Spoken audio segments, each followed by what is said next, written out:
Assalamualaikum warahmatullahi wabarakatuh. Kami dari mahasiswa Fakultas Tarbiyah dan Keguruan YN Antasari Banjarmasin. Saya Abdan Matin Ahmad, dan di samping saya Rizky Atulikma. Saya Yuni Suryani. Kami bertiga akan mempresentasikan makalah kami yang berjudul Barisan dan Deret Kompleks. Selamat menyaksikan. Pelajaran pertama yang akan kita pelajari adalah barisan dan deret kompleks. Yang pertama, pembahasannya mengenai barisan kompleks ya. Barisan kompleks adalah bilangan kompleks yang diurutkan dengan suatu pola tertentu. Biasanya ditulis dalam bentuk berikut ini: Z1, Z2, Z3 dan seterusnya, atau biasanya kita kasih tanda kurung Z1, Z2, Z3 dan seterusnya, atau dalam secara singkatnya dalam kurung ZN, di mana N itu adalah bilangan-bilangan selanjutnya. Kemudian bilangan-bilangan Z1, Z2 dan Z3 dan seterusnya di atas itu kita sebut sebagai suku-suku barisan. Suku-suku ZN disebut sebagai suku umum atau suku KN barisan tersebut. Nah, sekarang kita perhatikan teorema. Dua barisan Zn dan Wn dikatakan sama jika dan hanya jika suku-suku yang bersesuaian sama. Zn sama dengan Wn untuk semua n sama dengan 1, 2, 3 dan seterusnya. Nah, sekarang barisan kompleks itu dia punya terbagi dua. Yang pertama adalah barisan konvergen. Barisan konvergen adalah sebuah barisan Zn disebut konvergen jika terdapat suatu bilangan Z sehingga limit n mendekati tak hingga Zn sama dengan Z. Nah, kita masuki teorema. Teorema barisan Zn dengan Zn sama dengan Xn plus I dikali Yn, untuk n itu sama dengan 1, 2, 3 dan seterusnya. Maka berlaku limit n mendekati tak hingga Zn sama dengan A plus I dikali B jika dan hanya jika limit n mendekati tak hingga Xn sama dengan A dan limit n mendekati tak hingga Yn sama dengan B.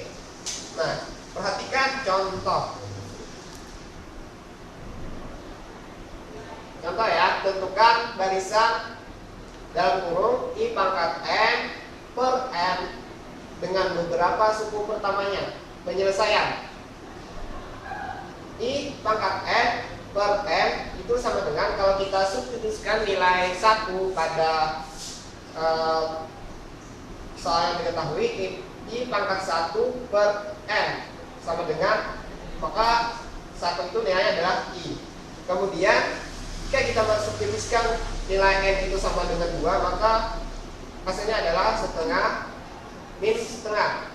Kemudian jika kita substitusikan nilai N itu sama dengan 3, maka nilainya min I per 3, dan begitu seterusnya 4, 5, 6 dan selanjutnya.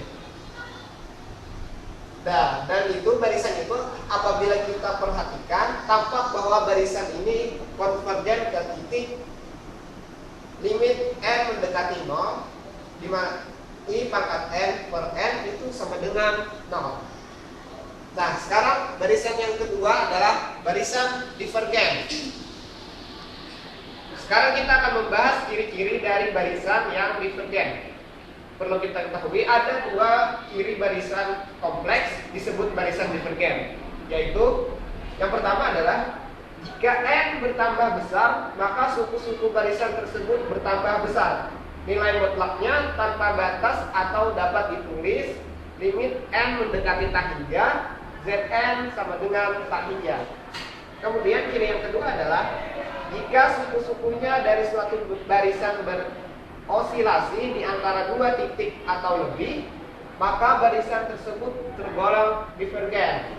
Contohnya, misalkan ada 2i dalam kurung pangkat n, maka penyelesaiannya adalah 2i pangkat n dengan beberapa tandanya. Kalau kita substitusikan nilai 1, maka akan kita dapatkan 2i. Kemudian kalau kita substitusikan selanjutnya 2i pangkat 2, maka nilainya adalah negatif 4. Kalau kita substitusikan 3, n sama dengan 3, maka nilai seterusnya adalah negatif 8. Begitu seterusnya, 4, 16, kemudian nilai 5 kita substitusikan, maka 32i dan seterusnya. Dan tampak suku ke n makin lama makin besar seiring dengan bertambah besarnya nilai n, sehingga disebut barisan divergen. Nah, sekarang lanjut kepada materi deret kompleks. Bila barisan kompleks adalah urutan bilangan kompleks yang mengikuti pola tertentu, maka deret kompleks ini merupakan penjumlahan dari suku-sukunya.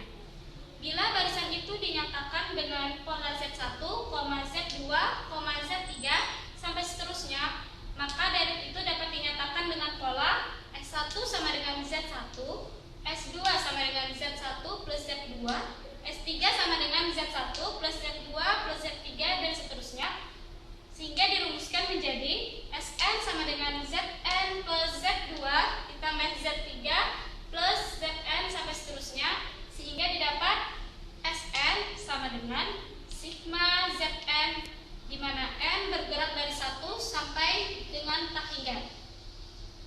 Kemudian uji konvergensi pada deret kompleks. Berbeda dengan barisan yang tidak terlalu rumit untuk menentukan konvergensinya, maka untuk menguji konvergensi suatu deret itu kita harus menguasai beberapa metode. Yang pertama, teorema divergensi.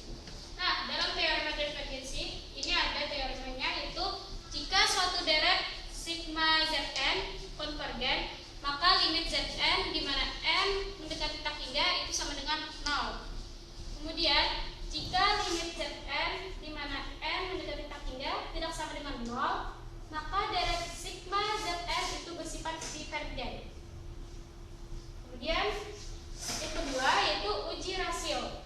Nah, andaikan sigma Zn adalah deret dengan suku-suku tak negatif, dan andaikan bahwa limit Zn plus 1 per Zn di mana n mendekati tak hingga itu sama dengan P, maka jika P kurang dari 1 itu merupakan deret konvergen.